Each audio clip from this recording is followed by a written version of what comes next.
ไม่ได้ก็ไม่เอาแล้วฉันก็คงไม่รอแล้ว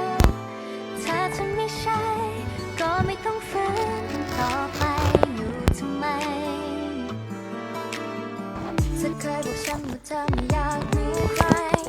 เธอพูดว่าเป็นแบบนี้มันดีแค่ไหนไม่ต้องแปลกใจเธอเห็นเธอกับแฟนเขาก็แค่